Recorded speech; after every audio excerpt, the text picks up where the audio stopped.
আসসালামু আলাইকুম। আজ বুধবার ২৮শে শ্রাবণ, ২১শে জিলহজ, ১২ই আগস্ট। বাংলাদেশ বেতার সিলেট সংবাদ পড়ছি গাজী সাইফুল হাসান। দেশে নমুনা পরীক্ষার বিবেচনায় করোনা ভাইরাসে আক্রান্ত ও মৃতের সংখ্যা কমেছে। গত ২৪ ঘণ্টায় ১৪,৮২০ জনের নমুনা পরীক্ষায় ২,৯৯৬ জনের দেহে করোনা ভাইরাস শনাক্ত হয়েছে। গতকাল দুপুরে স্বাস্থ্য অধিদপ্তরের করোনা ভাইরাস সংক্রান্ত নিয়মিত অনলাইন হেলথ বুলেটিনে অধিদপ্তরের অতিরিক্ত মহাপরিচালক অধ্যাপক ডাক্তার নাসিমা সুলতানা এসব তথ্য জানান। তিনি জানান, দেশে পর্যন্ত মোট ১২,৮৭,৯৮৮ জনের নমুনা পরীক্ষায় ২,৬৩,৫০৩ জনের দেহে করোনা ভাইরাস শনাক্ত হয়েছে।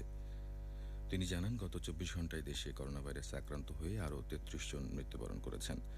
এখন পর্যন্ত দেশে ভাইরাসে মৃত্যুবরণ করেছেন ৩,৪৭১ জন। অতিরিক্ত মহাপরিচালক জানান, করোনা ভাইরাসে আক্রান্তদের মধ্যে গত ২৪ ঘণ্টায় হাসপাতাল এবং বাসায় মিলিয়ে সুস্থ হয়েছেন ১,৫৩৫ জন।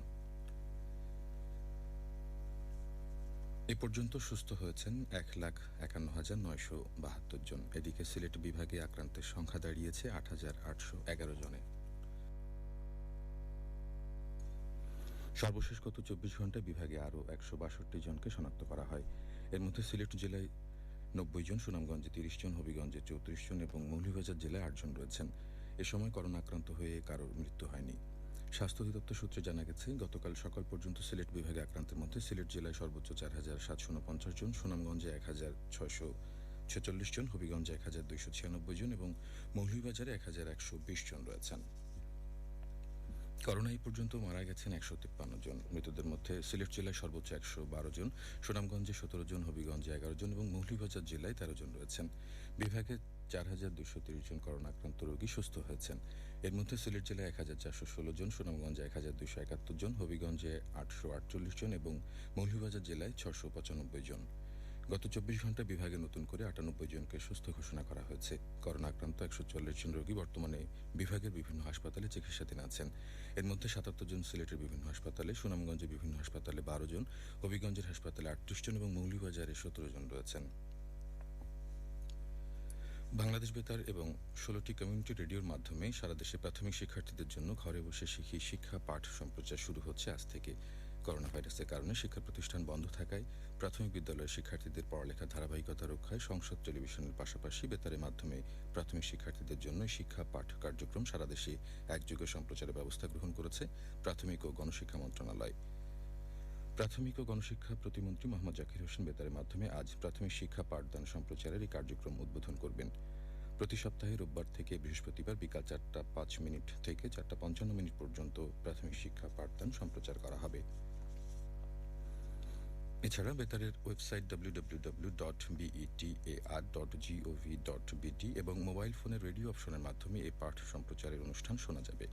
উল্লেখ করা যেতে পারে যে, করোনা ভাইরাস সংক্রান্ত প্রতিরোধে ১৭ মার্চ থেকে দেশের সব শিক্ষা প্রতিষ্ঠান বন্ধ ঘোষণা করা হয়। আগামী ৩১ আগস্ট পর্যন্ত শিক্ষা প্রতিষ্ঠানে এই ঘোষণা কার্যকর রয়েছে। পানি সম্পদ মন্ত্রণালয়ের সিনিয়র সচিব কবির বিন আনোয়ার বলেছেন, সুনামগঞ্জের জন্য গত ২ সপ্তাহ আগে একটি প্রকল্প পাশ হয়েছে, যেখানে শহর রক্ষা বাঁধ সহ বিভিন্ন প্রকল্প নিয়ে কথা হয়েছে। গতকাল বঙ্গবন্ধু শেখ মুজিবুর রহমানের জন্মশতবার্ষিকী ও মুজিববর্ষ উপলক্ষে পানি সম্পদ মন্ত্রণালয় পক্ষ থেকে ১০ লক্ষ গাছের চারা রোপণের কার্যক্রম হিসেবে সুনামগঞ্জ শহরের ঐতিহ্যবাহী জাদুঘর প্রাঙ্গণে ২টি গাছের চারা রোপণ ও বঙ্গবন্ধু শেখ মুজিবুর রহমানের প্রতিকৃতিতে পুষ্পস্তবক অর্পণ শেষে সাংবাদিকদের প্রশ্নের জবাবে তিনি এসব কথা বলেন। এ সময় উপস্থিত ছিলেন সুনামগঞ্জ জেলা প্রশাসক মোহাম্মদ আব্দুল আহাদ। প্রধানমন্ত্রী শেখ হাসিনার কার্যালয়ের আশ্রয়ণ প্রকল্পের আওতায় মৌলভীবাজারের কমলগঞ্জ উপজেলার রহিমপুর ইউনিয়নে প্রতিবন্ধী আব্দুল সালাম প্রধানমন্ত্রী উপহার হিসেবে একটি পাকা ঘর পাচ্ছেন। দুর্যোগ ও ত্রাণ মন্ত্রণালয়ের মাধ্যমে ২০১৯-২০ ইংরেজি অর্থবছরে কাবিটা প্রকল্পের আওতায় এই ঘর দেওয়া হচ্ছে। গতকাল ৩ লাখ টাকা ব্যয়ে পাকা ঘর নির্মাণের ভিত্তিপ্রস্তর স্থাপন করেন রহিমপুর ইউনিয়ন পরিষদ চেয়ারম্যান ইফতেখার আহমেদ বদরুল। এ সময় গণ্যমান্য ব্যক্তিবর্গ উপস্থিত ছিলেন। যথাযোগ্য মর্যাদা, ধর্মীয় ভাব গাম্ভীর্য এবং আনন্দ উৎসবের মধ্য দিয়ে গতকাল সারা দেশের মতো সিলেটে উদযাপিত হয়েছে শ্রীকৃষ্ণের শুভ জন্মতিথি জন্মাষ্টমী উৎসব। একই সাথে করোনা ভাইরাসের মহামারীতে জীবনহানি সহ আর্থিক সামাজিক দুর্বিপাক থেকে মুক্তির জন্য স্রষ্টার কৃপা দৃষ্টি প্রার্থনা করেন সনাতন ধর্মাবলম্বীরা। প্রতিবছর দেশের সনাতন হিন্দু সম্প্রদায় ধর্মীয় ভাব গাম্ভীর্য ও আনন্দ উৎসবের মধ্য দিয়ে জন্মাষ্টমী পালন করেন। তবে এবার করোনা ভাইরাসের প্রাদুর্ভাবের কারণে জন্মাষ্টমী অনুষ্ঠান যথারীতি ধর্মীয় রীতি অনুসরণ করে স্বাস্থ্যবিধি মেনে পূজা অর্চনার মাধ্যমে পালিত হয়েছে। সমাবেশ, শোভাযাত্রা বা মিছিল এবার হয়নি। সবশেষে আবহাওয়া। আজ বেলা ১টা পর্যন্ত পূর্বাভাসে বলা হয়েছে সিলেট সহ পার্শ্ববর্তী এলাকার দক্ষিণ পূর্ব দিক থেকে অস্থায়ীভাবে ঘন্টায় ৪৫ থেকে ৬০ কিলোমিটার বেগে দমকা থেকে ঝোড়ো হাওয়া বয়ে যেতে পারে। সেই সঙ্গে বৃষ্টি অথবা বজ্রসহ বৃষ্টিপাতের সম্ভাবনাও রয়েছে। এসব এলাকার নদীবন্দরগুলোকে ১ নম্বর সতর্কতার সংকেত দেখাতে বলা হয়েছে। আজ সিলেটে সূর্যোদয় হয়েছে ৫টা ২৫ মিনিটে এবং সূর্যাস্ত যাবে ৬টা ২৯ মিনিটে। সংবাদ শেষ হলো। পরবর্তী স্থানীয় সংবাদ প্রচারিত হবে দুপুর ১টা ৫ মিনিটে।